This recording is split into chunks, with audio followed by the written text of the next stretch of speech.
Hello student, welcome to my YouTube channel Nakshatra my self Rohini Negi. तो हम पढ़ रहे हैं class 10th NCERT math chapter number 8 introduction to trigonometry, जिसमें आज कवर करेंगे एक्सरसाइज 8.1 का क्वेश्चन नंबर 11।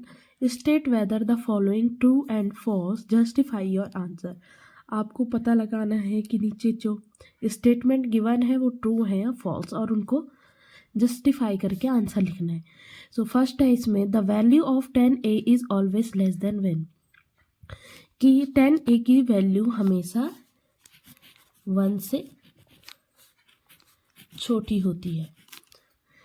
ये हमने क्वेश्चन नंबर 10 में 10a की वैल्यू निकाली थी, 10p की वैल्यू, तो वो कितनी आई थी 12/5, यानी कि 10a का जो रेशियो होता है हमारे पास वो होता है परपेंडिकुलर अपॉन बेस। और यहाँ पे परपेंडिकुलर कितना है 12 और बेस कितना है 5। अगर इसे सॉल्व किया जाएगा तो कितना आएगा आंसर 5 2 जा 10 एंड 5 4 जा 20, यानी कि 2.4। सो क्या ये 2.4 1 से छोटा है? नहीं है ना। इट मीन्स कि जो ये स्टेटमेंट वो ऑलवेज ट्रू नहीं है। ठीक है, so the statement are false for this above condition. जो भी हमने यहाँ ऊपर में ही कंडीशन बताई है उस क्या हुआ है 10a ग्रेटर देन है 1 से। ठीक है, तो सेकंड स्टेटमेंट है sec a is equal to 12/5 for some value of angle a। So sec a होता है क्या है हमारे पास, sec a का रेशियो होता है हाइपोटेनियस अपॉन बेस। ठीक है, तो यहाँ पे हाइपोटेनस है 12 और बेस है 5। सो अगर ये 90 डिग्री है तो यहाँ पे ये हमारे पास हाइपोटेनस और बी ए हमारे पास क्या हो जाएगा 5। ठीक है, तो अब हम पाइथागोरस से बी सी को निकाल लेंगे। तो बाय पाइथागोरस पेंडिकुलर का square is equal to hypotenuse square minus base का स्क्वायर।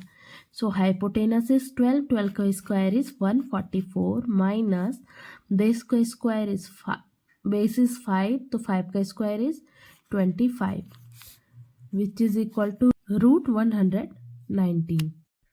देखो यहाँ पे हमारे पास जो परपेंडिकुलर है वो कितना है 119, यानी कि 10 पॉइंट समथिंग आया है।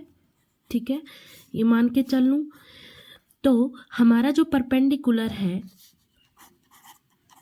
और जो बेस है ये दोनों क्या है हमारे हाइपोटेनस से छोटे हैं, स्मॉल है। ठीक है ना, राइट एंगल ट्रायंगल में याद रखना जो हाइपोटेनस है वो सबसे बड़ी साइड होती है। ठीक है, और इसका मतलब कि ये sec a जो कंडीशन गिवन है ये फॉलो कर रहा है इस चीज को कि हाइपोटेनस इसके लिए यहाँ पे क्या है बिग है, बड़ी है। So such triangle possible, so the statement is true.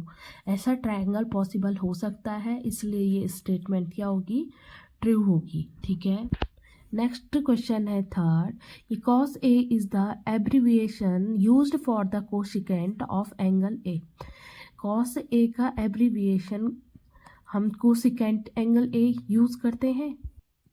तो हमने इंट्रोडक्शन जो cos a है उसका एब्रीविएशन क्या होता है कोसाइन a, वहीं जो कोसिकेंट है फॉर्म में cosec a। ठीक है, तो cosec a का एब्रीविएशन है कोसिकेंट ए और cos a का जो एब्रीविएशन है वो है cosine a। So this statement are false. Next है कि cot a is the product of cot and a, कि जो cot a है इसको हम बोलते हैं कि cot a मल्टीप्लाई है a से। ठीक है, तो क्या ये स्टेटमेंट ट्रू नहीं है? इसका मतलब है कि ये जो एंगल है a ये कोटेंजेंट है a का। ठीक है, so cot a is not product of cot and a, it is the cotangent of angle a। So this statement is false.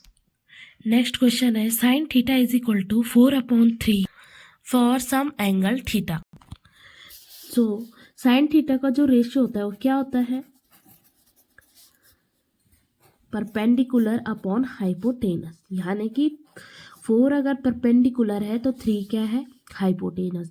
जबकि हम जानते हैं कि जो राइट एंगल ट्रायंगल होता है उसमें हाइपोटेनस हमारी क्या होती है, सबसे बड़ी साइड होती है, ठीक है। और यहाँ हाइपोटेनस कितना गिवन है 3 और परपेंडिकुलर 4, यानी कि हाइपोटेनस क्या है, छोटी है। So this statement are not true. So we know that कि in right angle triangle hypotenuse is greater than other two side, but above it is not possible, so this statement is false. So I hope you understand. Thank you. Do like, subscribe and share.